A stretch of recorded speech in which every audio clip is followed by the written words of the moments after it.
Hey everybody, it's me again, Moody Boo, and I'm back with just a Frag rant. Um, I won't be ranting about everything, but it's just kind of a fragrance talk, I guess you could say.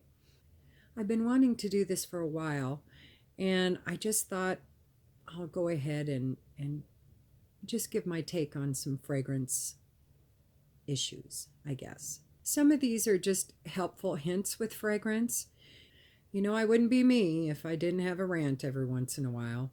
So, one of the first things that you got to remember to help your fragrance last a little longer is fragrance lasts longer on moisturized skin, much better than it does on dry skin.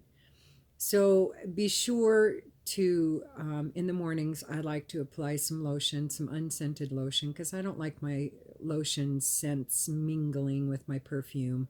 I love the way perfume develops on the skin. So be sure with a fragrance, especially if you're testing it, to test it on your skin and not just on a paper strip or on your clothes. Be sure to have it on your skin because a fragrance can change so much when it mingles with the oils of your skin, with your own natural aromas, with the heat of your body. All of those things can subtly change a perfume, sometimes not so subtly. So be sure to moisturize. Even you men, there's nothing wrong with men moisturizing. In fact, I think it's ridiculous more men don't moisturize. And one of the other helpful tips is that I see a lot of perfume reviewers. They'll sit there and they'll do this, they'll spray a perfume and then they'll rub their wrists together real hard before they smell it. And that's fine. You can do that. Two things though, that's going to make your perfume not last as long. Second thing is you're burning off those top notes. So you are not getting the full effect of the perfume that the perfumer had intended when you rub your wrists together or any areas that you sprayed perfume, because that's going to burn off those top notes and you're going to go right into the middle notes and the dry down. Now that's fine. I do that with certain perfumes that I hate their top notes, but I love the dry down and the middle notes. I will go ahead and rub. Now with perfume oils, you should rub because that almost activates the scent. The friction and the heat from rubbing will help develop the oil of that particular fragrance. So with perfume oils, you certainly should rub, but with perfumes, you shouldn't unless you want to burn down those top notes. So another thing I hear a lot of people, and I know they're purists, don't buy perfume on eBay. Don't buy perfume on FragranceNet. Well, I'm going to be very unpopular, but I disagree with both those points. I think I buy a lot of perfumes on FragranceNet and I've never had an issue. I usually have the samples from someplace like Oswald or Lucky Scent, something like that, where I know what the perfume is supposed to smell like. Now, FragranceNet won't necessarily have the newest versions of a perfume. A lot of times you can find some good vintage versions of a perfume on FragranceNet. And I have no problems with them at all. I buy their testers, I buy their, brand new bottles.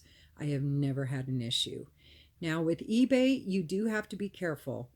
One of the first things I do when I buy anything, but especially perfumes, is I look at the feedback. I look at the negative feedback first because I want to see, and they'll say what they bought. So I look at the perfume ones to see who said if it's a fake perfume or what the issue was with the perfume. Sometimes it's just a delay in shipping or something like that they'll give a negative feedback. And but if I see a lot of, oh, it's a fake, it's a fake, it's a fake, then I'm dubious because there are people on eBay that just live to give negative feedback on eBay. So if they give a lot of negative feedback, I disregard that one. So I'm just saying, if you investigate, do your homework, and then once you find an eBay store that does sell authentic perfumes, stick with them. Sometimes on eBay they will have ridiculous prices for a perfume. So do not just assume that eBay has the cheapest prices. Again, do your homework because I'll tell you, I bought a brand new bottle on, I believe it was Oswald, maybe it was Lucky Scent, that was brand new, but it was on sale and it was way cheaper than what they were asking on eBay. And same with Fragrance Net. Fragrance Net has a store on eBay and they have their regular store. And sometimes I can get it cheaper on the eBay store or vice versa.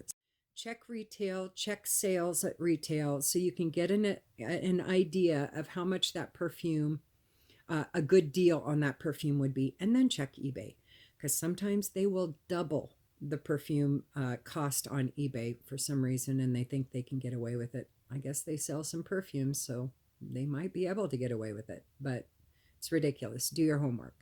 Another thing is be wary of animal cruelty-free claims. Now, there may be a few out there that can legitimately say that they are cruelty-free. You know, FDA does not have the same regulations on perfume that it does on other cosmetics. But again, do your homework. Don't just assume they say it's animal and cruelty-free, that it is. Because they very well could have some ingredients in their perfume. They didn't test it on animals, but somebody did in the past. So just be careful about those kind of claims because a lot of times they will jack the price up with that claim of animal cruelty free, and they'll charge more for their products because of that, when in fact it's a false claim. Another thing is use your own nose, please. Don't just go for the super popular. I'm not saying listen to me, watch my videos. That's not what I'm saying, even though I'd love that if you like and subscribe, of course. But use your own nose. Don't sit there and just go with the popular reviewers and just go all in with them. There are a lot of reviewers out there that have very few subscribers, even less than me, believe it or not, and a few more than me, that are really excellent reviewers. Do I always agree with them? No. But everybody's taste is different. So you can't just blindly follow one reviewer and everything they say is the Bible. I'm not going to say any names. Here's my rant part of this, is that a lot of times the big time reviewers get free perfumes from these companies, do collabs with these companies, some of these companies that they push. They're getting some kind of something from it. And I'm seeing on Fragrantica when people are just blindly buying these perfumes because this one reviewer said it was so good, and then they're sorely disappointed and it's an expensive perfume. So don't do that. Buy samples. That's the hypocrisy that is Moody Boo. I blind buy. But I know I've been doing this so long that most of my blind buys are very successful. I'd say 90% of my blind buys are successful for the past 4 or 5 years, because I know my nose so well. I know which notes that I love. I know what people on Fragrantica that I respect. I follow people on Fragrantica, certain members there, because they have really similar taste to me. So when they say a perfume is great and the notes correspond with what I know I love, I'm pretty safe in buying that perfume, and especially if it's from a house I already respect. But when it comes to YouTube reviewers, I do have a few that I totally respect and I follow. Well, I know that they may like certain notes that I don't, so I don't really regard those certain perfumes if they're wowing over a perfume that's big in freesia or, something like that, a note that I really can't stand. I'll disregard that. But when I know that they also love the same perfumes that I do and feel the same way about a lot of them, then I will follow them. But I don't blindly follow them. I will do my homework and use my own nose. I like to look at a lot of reviews on something too. If it's an expensive perfume, I just don't go by one reviewer. I will look at several reviews, as many as I can, on Fragrantica, on the internet, on YouTube, blogs, whatever I can find. I will look at reviews for it and see what people say, and I especially pay attention to the negative ones. I think, the few people that watch my videos know that I am super against any perfume houses deeming a perfume for men and women. I don't think that should be at play at all. I think it's a stupid marketing tool, for one thing, because you are cutting out half of your market by saying it's for men, because a lot of women won't even touch it for themselves if it's for men. And definitely the other way around. There are a lot of men out there that won't even think about touching a perfume if it says it's a woman's perfume. I'm still trying to convince my son and my husband. They think cologne means it's a male scent. That's men wear cologne. Women wear perfume. When I tried to explain to them both, no, it's just a concentration thing. Cologne is just less concentrated than an eau de toilette, and an eau de toilette is less concentrated than an eau de parfum. An eau de parfum is less concentrated than a perfume. Those are just the basics. They're cutting out a lot of their potential money by doing that, for one thing. Now, a lot of people that are real frag heads like myself pay no attention to that.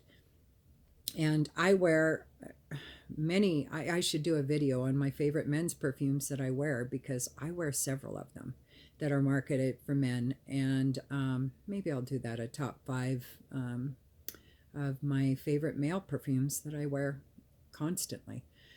So anyway, that's something. Don't limit yourself. Don't pay attention to the labels. If you're not going to label yourself, don't label a perfume. So just go out there and explore. Now, I will say I don't do a lot of perfumes that are really dominant in juniper berry and oak moss, things like that, because those were notes that my dad loved. And he's not with me anymore. So anyway, when I smell those, I only think of my dad. So those are perfumes that I don't have my husband wear.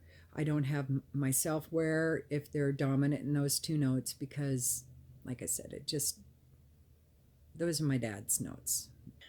I'm really sad that more people aren't exploring more Middle Eastern perfumes. I have for years been loving Middle Eastern perfumes. A lot of times they're less expensive, higher quality. The packaging is like mind-blowing on many of them. And their performance is incredible. I think that a lot of people are very intimidated because they just think that Middle Eastern perfumes are oud and, really intense incenses and things like that, which is not the case. A lot of Middle Eastern perfume houses will have Western perfumes in their arsenal that are gorgeous and still high quality, low price, beautiful packaging. I really think people should get their noses on more of them. I have been expanding my Middle Eastern collection, and one of these days I may just do an update. I have given several of them away, like Rugba. My son went so wacko over it that I had to give him my bottle, and he's already done with it. I don't have all the ones that I had when I first did my first Middle Eastern perfume, and I don't even think that's up on YouTube. There's about 4 years of videos that I can't find on YouTube anymore. I don't know, because I've been doing this for 10 years, and I can only find like 6 years worth of videos. So I don't know what happened to the first 4. Not that it matters. My tastes changed so much, but it's fun to kind of go back. I have them on my computer, but I don't know what happened to them. They just disappeared. So whatever. So anyway, I don't even know if that video is still up, because I think that was longer than 6 years ago. But I may do an updated video on my Middle Eastern perfumes. And also independent perfume houses. People really need to check those out. Etsy has a lot of them. One of my favorites is Kedra Hart's Opus Oils is one of my absolute favorite houses, and it's an independent, I think it's still considered independent perfume house. She is amazing. Again, really reasonable prices for the most part with independent perfumes, really good quality. A lot of times the packaging won't be quite as extraordinary as, you know, your designer, your niche, your Middle Eastern, but that's so they can keep the cost down. So I absolutely love Opus Oils, and if you haven't checked out that house, you really should. She has some amazing perfumes in her repertoire, and I think she even does bespoke. Now, kerosene doesn't do bespoke anymore, unfortunately, but I think Kedra still does. And on Etsy, there are a ton of independent perfumers on there selling their gorgeous fragrances. And you really should check them out. And you can get samples of those as well. And don't be afraid to buy decants. I don't know why I have been seeing purists sit there and say, don't buy decants, buy full bottles, that's bullshit. Yeah, no, that's bullshit. Buy decants, buy samples, check it out. I am really getting into decants because I'm running out of room until my husband gets some of those shelves made, which probably won't happen until springtime. Also, don't be afraid to buy from perfume houses that are doing, similar perfumes to the big name perfumes. Like I'm thinking Alexandria perfumes in particular, really good perfumes. They do tend to do their version of very popular perfumes like Aventus, Baccarat Rouge, some of those. Amber Narguilé, I think, is one of them. And they do an outstanding job, and they are so affordable. Don't be afraid to try some of those houses. There's nothing wrong with it. Here's my thinking. A lot of people think that it's like ripping off the original fragrance house. Am I going to totally deny myself that scent because I can't afford a $250 bottle? If I can't get a decant, then the next best thing is going to one of these perfume houses and getting a dupe of it. And there's nothing wrong with that. Most fashion is based off of some big name designer, some Valentino, some Gucci, some Carolina Herrera original design. It trickles down until it ends up in Walmart on a rack there. Everything is some kind of dupe of something else when it comes to fashion. It just is. Even jewelry. A lot of your costume jewelry is based off of some $1 million design. Is that ripping off the $1 million designer by buying a $5 pair of plastic earrings? No. There is no way that I'm ever going to be able to afford that $1 million design. And a lot of people are never going to be able to afford a $300 bottle of perfume, which would be taking money from their kids and their families and their whatever. No. So should you try something different that's more affordable? Yes. If you are in love with a scent and can't afford it, buy the dupe, buy a decant. Do what you need to do to make yourself happy, especially in this world we live in now. Whatever little pleasures you can steal for yourself, do it. Just do it. So again, I just want to reiterate that personal experiences, I just wrote a list. Personal experiences, climate, personal beliefs, family cultures, couple cultures, community cultures, daily mindsets, just the mood that you're in on a day, any given day. If you're around smokers a lot, all of those things contribute to what may be appealing to people as far as a fragrance goes. So don't jump on the hype bandwagon and think that, Oh, what's her face said that got her 1,000 compliments and you need to buy Delina. No, don't buy it. Buy a sample. Try it out. And if your life is ruled by getting compliments from other people, then I'm sorry. That's too bad for you. That really is. Me, I have to love what I'm wearing. So, and inadvertently, when you're confident, when I smell good and I can just smell a perfume that might be one of my favorites, and I feel like I look good and I'm feeling good and I'm in a good mood, I will exude that, which also will make people more confident to come to you to give you a compliment. So all of those things factor in. It's going to be different for every individual. Because if you've got a really nasty resting bitch face, there ain't nobody in the world that's going to come up to you and give you a compliment on any perfume you wear. It doesn't matter how good you smell. If you are the type of person that's always open and loving and people know that they can come up to you and talk to you about anything, then you're probably going to get more compliments than everybody else on your perfume. See what I'm saying? It's all relative. Einstein was right. It's all relative. So just ask yourself, do you want to be the type of perfume lover that just jumps on those hype trains and zooms on down the track? Or would you rather be the type of person, like myself, that's lounging in this beautiful meadow and forests and next to an ocean, waving at everybody as they go by on that hype train? Explore the perfumes nobody else is talking about. You just might find not only your fragrant unicorn, you might find out that you are the unicorn. All right, everybody. I hope you have a great day. I'll talk to you soon. Bye.